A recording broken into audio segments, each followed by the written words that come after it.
کسی بھی علاقے میں کسی بھی معاشرے میں رہتا ہو، جیسے اس کے لیے توحید فرض، جیسے اس کے لیے نماز فرض، اسی طرح کسی بھی معاشرے میں وہ رہتا ہو اس کے لیے زکوٰۃ بھی اسی طرح فرض ہے جیسے وہ ایک اسلامی معاشرے میں رہتا ہے۔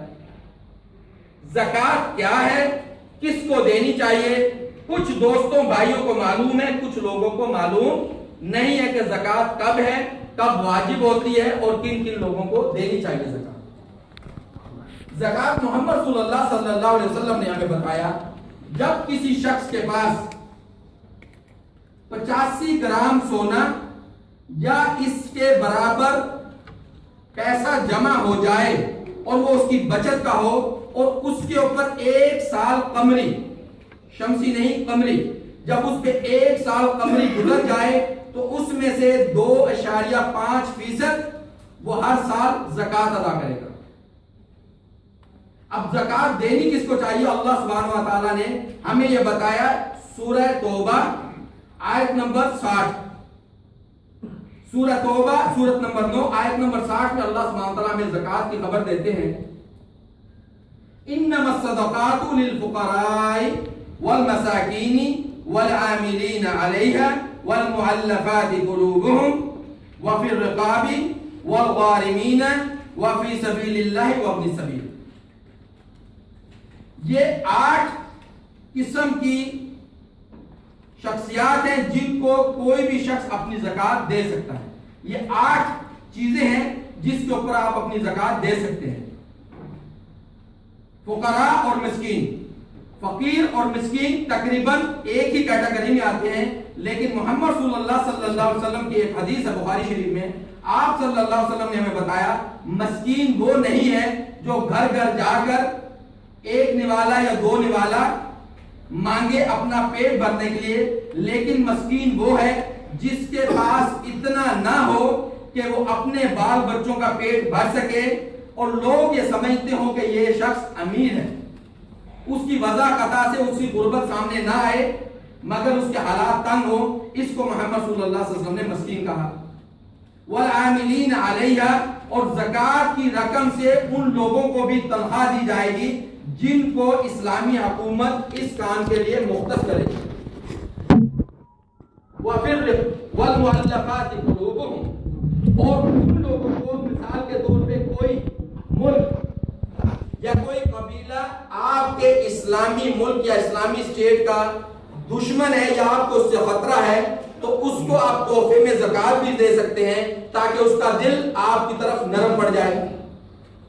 وفی الرقاب، اور غلاموں کو آزادی دلانے کے لیے بھی زکوٰۃ کی رقم خرچ کی جا سکتی ہے۔ آج اسلام کے اوپر یہ بھی دھبا ہے کہ اسلام لوگوں کو غلام بناتا ہے، لیکن جب ہم قرآن کی اسٹڈی کرتے ہیں تو ہمیں پتہ چلتا ہے کہ قرآن ہمیں کہتا ہے کہ اپنی زکوٰۃ کی رقم لگاؤ لوگوں کو غلامی سے نکالنے کے لیے۔